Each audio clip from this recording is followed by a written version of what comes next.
Hello there. One can gain insights into human nature by considering how and why we've built the structures that surround us. In this video, I'll take a look at 4 photographers who've created personal projects revolving around the subject of architecture. It's also an opportunity to consider how one can think laterally about a subject and come up with approaches that are highly innovative and informative. In the past, many architectural photographers have visually expressed how they personally respond to individual constructions. But these essays have a broader focus. The first two explore wider human themes, while the second pair reflect recent responses to new media. Australian John Gollings describes himself as a photographer of architecture, and he's dedicated 5 decades to this interest. I was 11 and I had just got my very first camera. It was an Agfa Ambi Select, and I kept it in its brown leather case. I think I look a bit geeky, but from that moment on, I was a photographer looking to take serious photographs. I had always loved architecture and went to Melbourne University in 1964, and it was the height of the great liberated 60s youth revolution, and it was unbelievably thrilling and optimistic. He's built a commercial career photographing buildings around the world, but I'm particularly drawn to an exhibition of his work called The History of the Built World. The 65 images bring together seemingly unrelated scenes of our built environment. Sacred rock art sites and ancient temples are linked with cityscapes and modernist buildings, creating a story that weaves a path through human history. Compositional elements, color, and mood link these photographs, creating a sense of continuity. Gollings is especially focused on the rise and decline of civilizations and sees this process as a continuum. As one empire collapses, new realms emerge. He became fixated on sites of significance. They represent what he calls dead cities. At these locations, historical structures are all that remain from once great societies. He's returned and photographed again and again in countries like Cambodia, India, and Libya. His career started in Melbourne, which was the base of the country's clothing manufacturing industry. He built up a client base, but when the industry flatlined, so did his fashion career.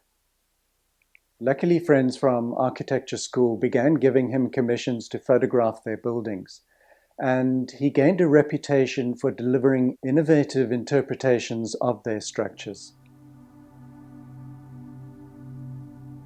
A fellow Australian, Damian Drew, combines his interest in photography with a career as a film and television art director. He became interested in the consequences of the declining population numbers in Japan, particularly on Shikoku Island, the least populated Japanese landmass. His project, Shikoku Silence, focuses on the structural evidence of this social phenomenon. I believe Japan now has one of the oldest, if not the oldest, populations in the world, and one in 10 people are aged over 80 years of age. And for a long time, since the Second World War, in my readings, the Japanese countryside and rural communities have been in decline. These smaller towns and villages and regional centres are falling into decline because the villages basically become unsustainable. There's not enough people living in these cities to leave the lights on. The declining birth rate and migration of younger people to the major commercial centres has transformed these once vibrant areas. In some regional towns, up to half the residential buildings stand empty, and the government has begun promoting projects to encourage young people to return to these areas. In some cases, homes are offered to couples on condition that they remain in the towns for a given period.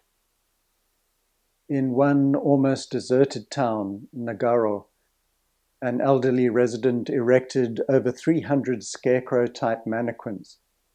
These dolls now outnumber the actual residents by 10 to 1. Drew talks about his Wabi Sabi project. Wabi Sabi was a collection of works that I first shot in from 2006 through to about 2015. And so this image on the left, for example, you'll note is two closed shop fronts, vanished awnings.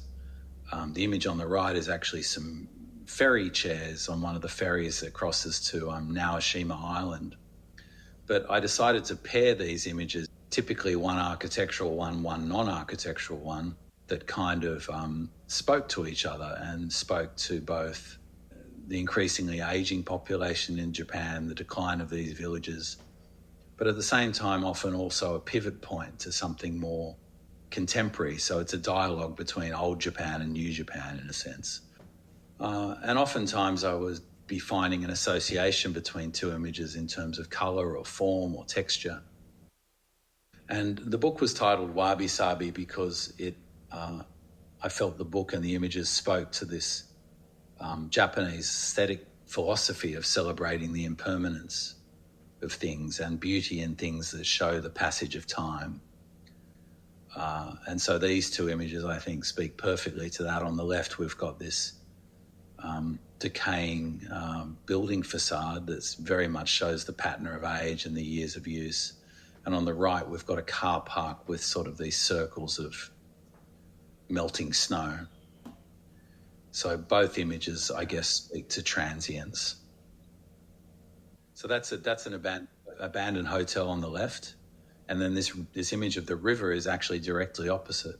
But that's melting water from molten ice and snow. And the association between these stained drapes on the left and then the molten river on the right was really something I wanted to communicate. The image on the left here, you have everything gathered in plastic waiting to be collected, to be taken to trash. And on the right, you have all these people sheltering in a not dissimilar way. Skins of plastic over each other. Minty has a completely different response to architecture. His pictures are highly stylized, and he's drawn to a minimalistic aesthetic. His work is probably more similar to fashion photography than it is to documentary. Through his photographs and his over 250,000 Instagram followers, he's drawing a whole new audience to architecture. My name is Minty, and my Instagram handle is This Minty Moment. I was born in Vietnam, but I grew up right outside of Washington, D.C. What really took off for me was the architecture imagery, and that really struck a chord with my audience. After receiving his master's degree in architecture at UCLA, he began a career in new media and graphic design. He then combined this experience with his passion for photography. I'm more interested in a place for my stories. So obviously architecture, a building is a natural place to have a story. I wanted to capture this feeling of somewhere else so that you can escape into and sort of get lost in. Usually these locations or these places are very kind of mundane, normal things. But when you have a certain light hitting it, it just sort of transforms, it becomes something else. And that sense of beauty can be found in anything. And so that's what I want to convey in my imagery. And one of the more important advice that was given to me that really improved my photography is to see instead of look. Looking, you're just sort of glancing around, but seeing, you're just sort of seeing with intention and trying to find something within that moment. And I think once I learned to see instead of look, it really transformed my work.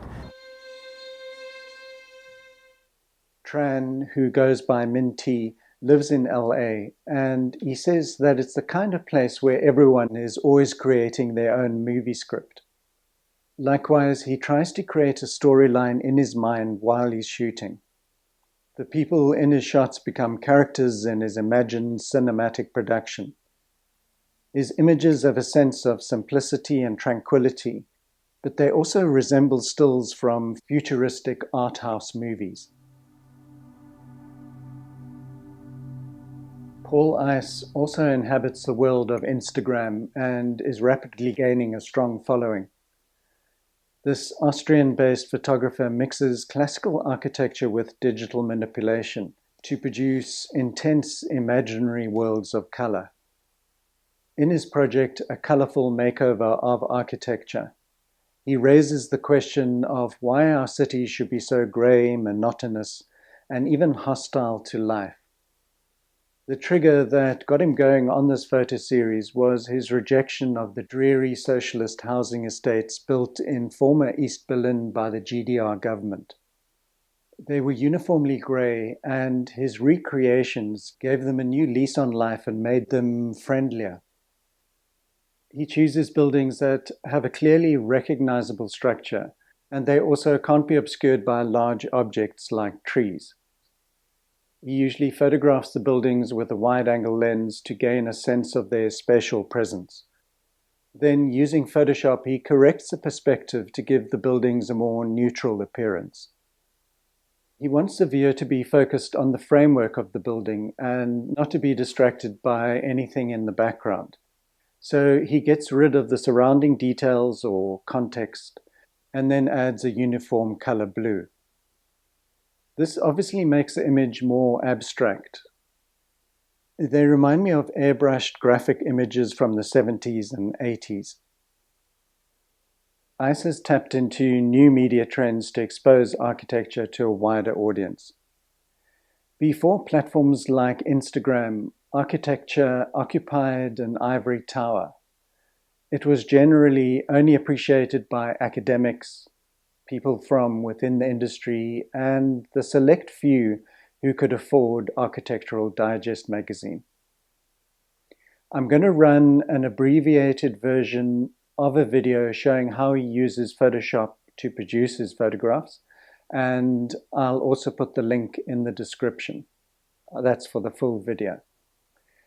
I hope this was useful and perhaps gave you some ideas for choosing and developing projects. Thanks, and I'll see you next time.